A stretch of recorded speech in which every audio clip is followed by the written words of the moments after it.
riding for me it's like a drug.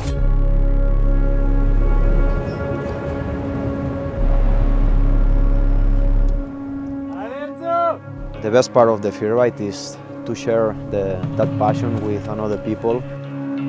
The feeling when you are on the top of the mountain and you are like a bit stressful, at the same time you are happy, and just when you arrive on the bottom, it's like a wow.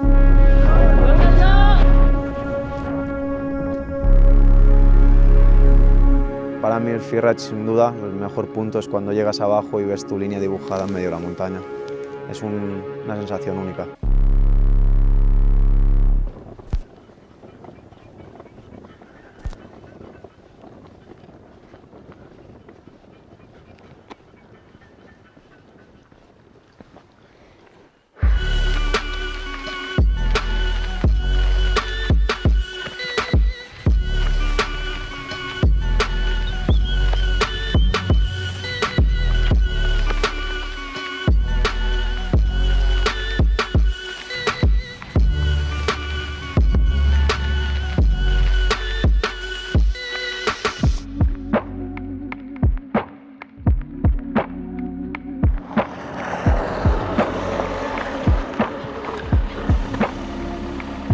Vaquera Beret, estación de esquí. Ven aquí. Gracias por el stop. Muy bien eso, ¿no? Funciona bien.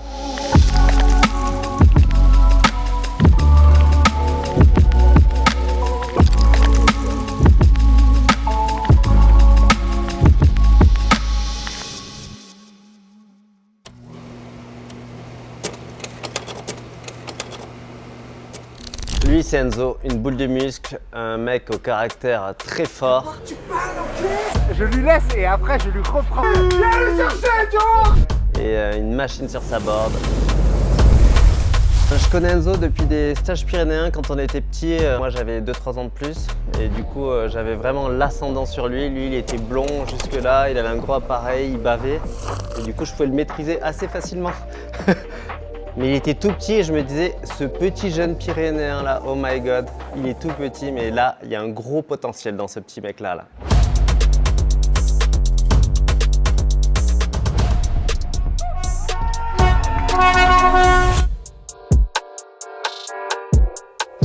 Lui, c'est Victor.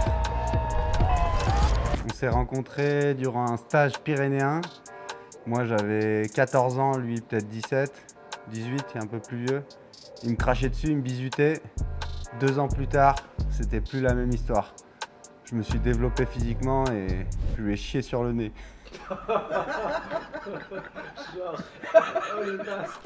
Mais c'est pas pour rien qu'on m'appelle Renzo Mito. Hein. Faut toujours rajouter un petit élément croustillant aux histoires, quoi.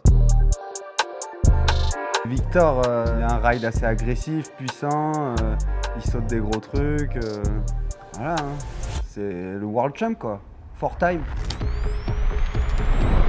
Ouais, en fait, Enzo, il est super fort sur sa board. Pour moi, c'est vraiment un des meilleurs riders. Et l'an dernier, il a commencé, il a fait un bon run. Il pensait qu'il allait peut-être faire premier ou second. Au final, il s'est un peu fait dodux. Il a fait 4 ou 5e. Après, deuxième compète, c'est Valto. Là, ça y est, il fait un gros run, il pose. Et là, on sent la rage d'Enzo et il gagne. Et puis après, malheureusement, il a enchaîné les boîtes. Il est tombé un peu dans des trous. Kicking Horse, boîte. Autriche, boîte. Géorgie, boîte. Voilà, donc il finit pas sur la boîte à la fin, quoi. Et il est bon public en plus. Sa saison l'année dernière, c'était pas mal comme il a gagné. Mais c'était un peu en dents de scie. Victor à Baquera, chute à Valto, revictoire. Encore là. Et après, il l'a joué stratégique en Géorgie. Et après, franchement, l'année dernière à Verbier, il a prouvé qu'il avait un mental solide et qu'il buvait la pression parce qu'il dropait dernier et il a quand même cassé le game, il a fait ce qu'il fallait et il a gagné. Tu connais toi la dermatose nodulaire? À ton avis? Non. Ben voilà. Voilà, bloqué, dermatose nodulaire, manifestation, arrêt, fiasco. Ça commence. On reçoit un message sur le groupe WhatsApp du Freeride World Tour et là ils nous disent compète dans 2 jours donc il faut partir demain. Donc c'est parti, on part un peu à l'arrache et au final on se fait un petit peu bloquer par les agriculteurs, on arrive en retard. On se remet la petite chanson de Camille ou quoi? Bah ouais, le tube de l'hiver. Deux ogives en fusion, mais une marée blanche en solution. Camille, c'est le Tarzan de la bande, quoi. Le beau gosse, l'aventurier, l'Instagrammeur, c'est tout ça à la fois, Camille. Salut les boys. Bon, je suis désolé, je vais pas pouvoir vous suivre sur cette saison de Frères et Fiasco. J'ai trouvé mon petit coin de paradis, ça s'appelle la jungle, en direct de Tarzan TV. Je vous souhaite de tout défoncer sur cette saison. Je vous regarderai de loin. La brique, lâche rien, tu vas tous les niquer. Et puis moi, vous en faites pas, hein. Je vais trouver ma Jane quelque part par là. Je ne sais pas où encore, mais ce soir j'ai un petit date avec un gorille, on verra ce qui se passe. Allez, je vous embrasse, la bise. Après Camille, c'est pas vraiment un mec compète, donc il était là en fait juste pour être avec nous, il disait je vais passer un bon temps avec les copains, ça va être cool, je vais faire des gros backflips et tout, et au final il était un peu trop focus sauna, soirée, etc.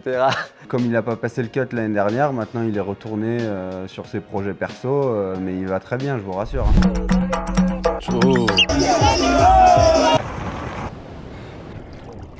Et voilà, il va nous manquer cet hiver.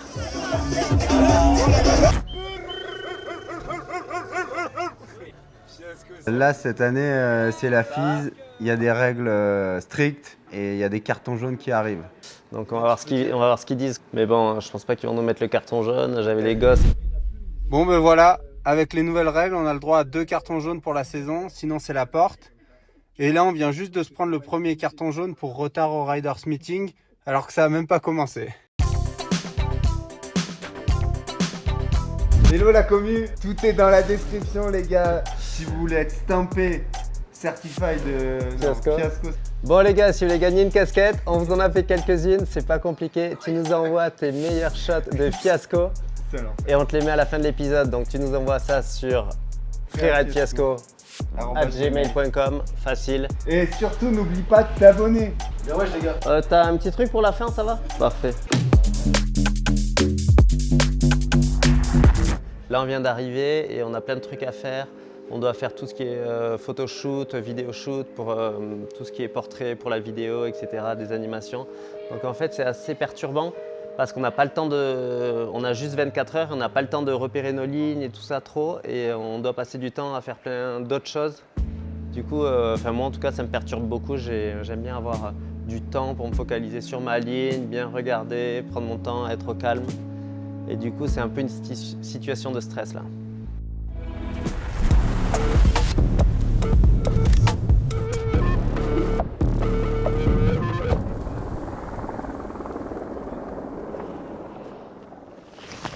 Et ouais, ça y est, c'est reparti. Premier event de la saison. C'est bizarre là, j'ai l'impression que on attendait ce moment depuis un moment et là, paf, ça y est, on y est, la compète c'est demain. Et là, je me suis au beignet parce que j'avais mes lignes, en fait, je me rends compte qu'elles ne fonctionnent pas et je me dis vite, il faut que j'en trouve une autre, quelque chose qui me plaise. Et tant que j'ai pas la ligne vraiment qui m'attire, je suis un peu stressé. Après, quand j'ai ma ligne, je suis là trop chaud, trop envie de la faire, mais il faut que j'arrive à ce point-là. Là. Bon ben la face, elle donnait plus envie en photo, mais ça va le faire hein. Je pense que c'est de la neige bien compacte et tout, mais limite quand c'est dégueu, ça peut m'avantager, donc je vais pas trop me plaindre. Mec, je déteste cet état là où t'es comme ça là. Ouais, mais c'est relou pour tout le monde. Hein. Mais c'est bien là ce qu'ils ont fait. Quoi? Bah, qu'ils veulent bomber pour envoyer des forerunners qu'on est vraiment Ah plus... cool. Ah je savais pas. Ils viennent de le dire. Il est pas focus, il est pas focus.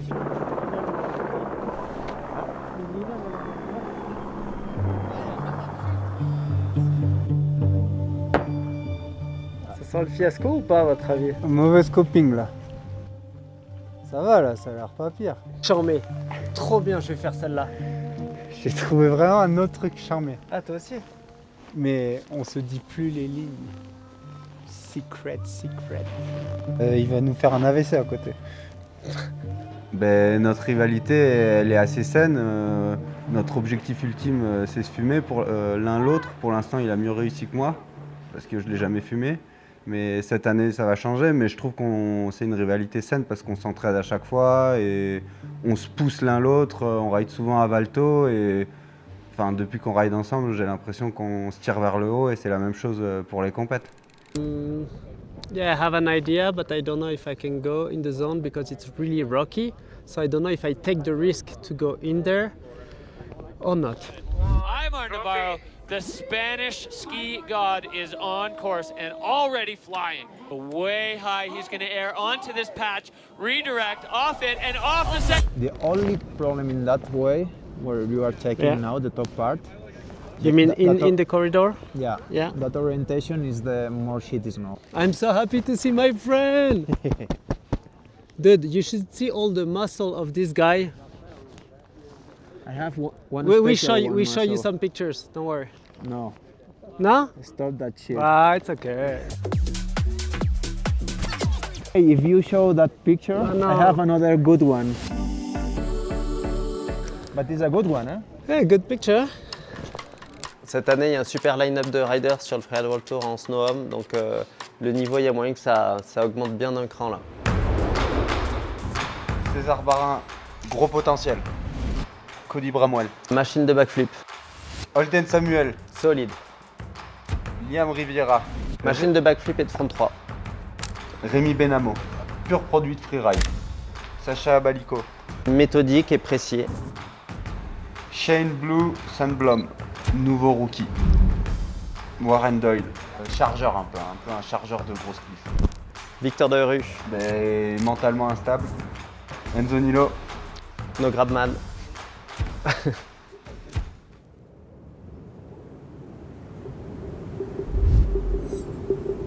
Le matin de comp, je suis avec Victor.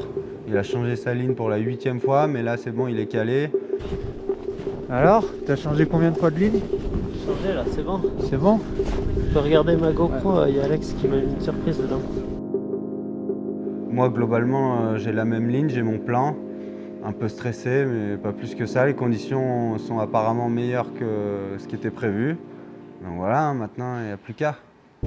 Action! Axel! So how are you feeling this morning, Enzo? I feel great. I slept well. I'm ready to go. I'm ready to shred. I'm ready to enjoy. I'm ready to kick your ass. Donc Victor, sur le télésiège, il commence à me parler de sa ligne. Alors là, je sais qu'il est très stressé parce qu'il me parle jamais de sa ligne, donc il a besoin que je le rassure. C'est tellement ça.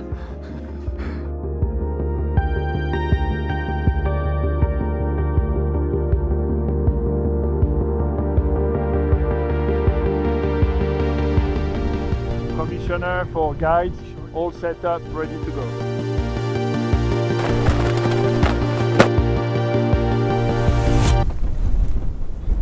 Je pars d'Orsar 6, donc j'ai le temps de me poser, de regarder un peu tout le monde. Et puis là, je vois que chaque rider, boum, grosse ligne, grosse ligne, grosse ligne.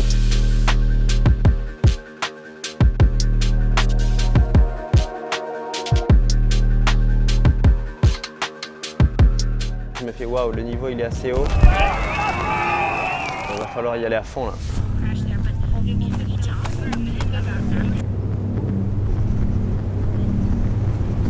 Du coup, je suis dans la start. Étonnamment, je suis assez calme. Je me dis bon bah allez, vas-y, je vais faire mon truc. Les autres, ils ont fait un gros run. Victor reste Victor. 10 secondes avant de partir. Il me dit, il a fait quoi, Cody? Cody, il est combien du coup 3? Mon run, il est pas mythique, mais c'est la première compète de la saison, c'est pas grave. Je me fais un petit run pépouze et après, je monterai un petit peu en puissance.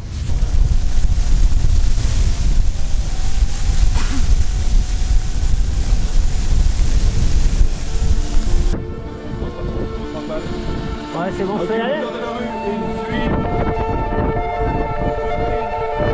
Là, j'ai fait un petit pop-up aux copains, ça me motive, ça me détend un peu.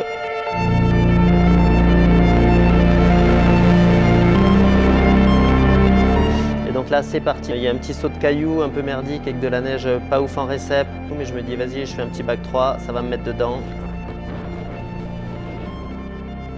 J'avance et je me dis, bon, il faut que j'aille à mon entrée de passage technique. Il ne faut pas que je rate le bon caillou. Si je me trouve trop bas, après toute ma ligne, elle est ratée.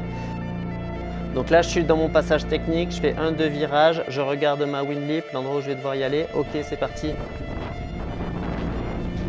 Là, je sais qu'il faut que j'avance, que je reste haut pour me préparer pour la prochaine windlip. Mais au final, je vais cueillir les pâquerettes en fait. Je prends trop de temps. Bon, je fais un front 3, je plaque, je suis content. Ça fait plaisir, j'arrive à mon dernier saut. J'ai l'habitude de pas trop graver, j'arrive sur la cliff et là j'ai un bon feeling, je pop et tout, j'arrive à faire un indie tweaké, je stomp, c'est nickel. Et là je me dis allez, plus qu'un feature, je vais à la windlip à droite. Le take-off il est tout pourri donc il faut bien que je pop tout droit, que je me laisse sortir et que je fasse ensuite le 3-6. Boum, c'est bon, j'ai plaqué, yes, j'ai plaqué mon premier run de la saison.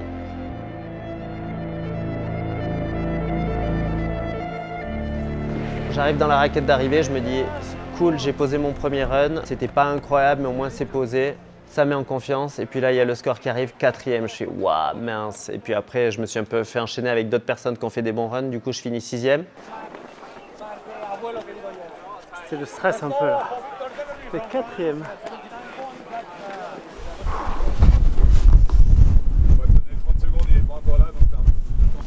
Là, je suis dans la gate. Ça y est, j'ai enlevé la glace de ma board, j'ai serré mes fixes au max. Enzo just waiting on the wind. You can hear him chatting with the starter there, and you can see his bib rippling in the wind as he's decided things are good enough. And Enzo on course now, making short work off the summit section of the Best Ever Face here in Spain. Donc là, sur le ridge, j'essaye de rider le plus vite possible. J'arrive au petit caillou où je sais que Victor a fait un 3-6, mais je me dis que c'est quand même une petite merde. J'ai pas envie de prendre ce risque pour gratter un point. Après, je continue. Victor, il m'avait fait la trace pour aller sur le spot. Donc je suis la trace, j'essaye d'être dynamique. Là, j'arrive dans une zone un peu technique. J'essaye de prendre le saut tout en haut, et sauf que je me fais compresser comme un fou.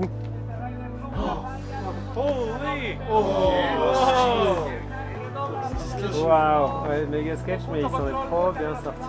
L'instant d'après, je suis en l'air et ça se passe plutôt bien. Là, je me dis que je vais casser le run. Mais t'es quand même focus. Dans ta tête, t'es là, fais pas d'erreur, reste concentré, ride vite, etc. Donc avant mon deuxième 3-6, je me concentre juste sur mon take-off, pas faire de la merde pour être bien. En l'air, je suis bien, la récep, c'était assez facile. Et le dernier, ben, tu te concentres parce que tu sais que c'est ton dernier saut, mais pareil, ça se passe bien. Et après, il y a l'adrénaline qui prend le dessus. Moi, je suis comme un malade quand je plaque mon run. Allez là! Allez là! Vamos! Et voilà, j'étais content. Après, j'ai attendu le score, j'ai senti l'embrouille. Allez! Vamos! Regarde! Le mulet! Ah, me faites pas comme l'année dernière! Me faites pas comme l'année dernière! Et voilà, 4e comme l'année dernière. Ah! Chier, con! On s'est fait des branles là! Putain! Je suis dégoûté! Je croyais que c'était podium! Chier, là. Comme d'hab, 4e! Ah. Pas Espagna! Espagna! Espagna! Ah, putain, 4e! Vous vouliez du fiasco? En voici en Mais vrai. non, il n'y a même pas eu de fiasco! C'est juste qu'on On s'est fait démonter quoi. Mec, on s'est fait débranler, c'est la pire des sensations. En plus, je suis putain de mauvais perdant là. Casse les couilles! On s'est fait des branles. Voilà. C'est comme ça. Mais c'est la première fois qu'en snowboard, tout le monde plaque. Et en fait, quand tout le monde plaque, ben, on n'est pas sur le podium. Comme ça. Moi, début de saison, j'ai tout investi. iPhone 17, nouvelles jumelles.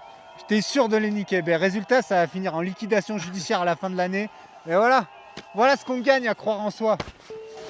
Moi je suis content. Donc en fait, avec Enzo, là, on se rend compte la différence avec l'an dernier, c'est qu'il n'y a plus Camille. Donc on se dit, on a peut-être plus notre porte-bonheur, c'est peut-être pour ça que ça l'a pas fait. On va remettre le pied à l'étrier et remettre l'église au centre du village. Hein? Bien dit ça. Les poètes.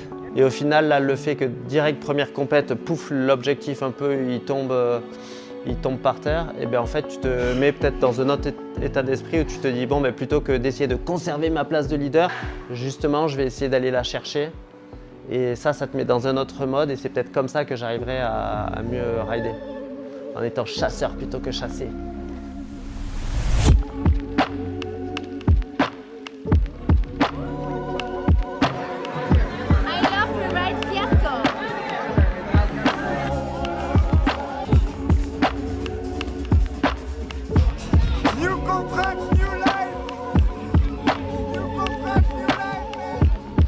am Fiasco certificate.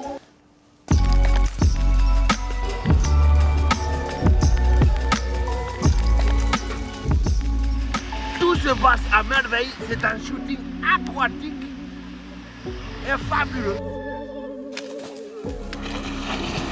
Oh putain, oh merde.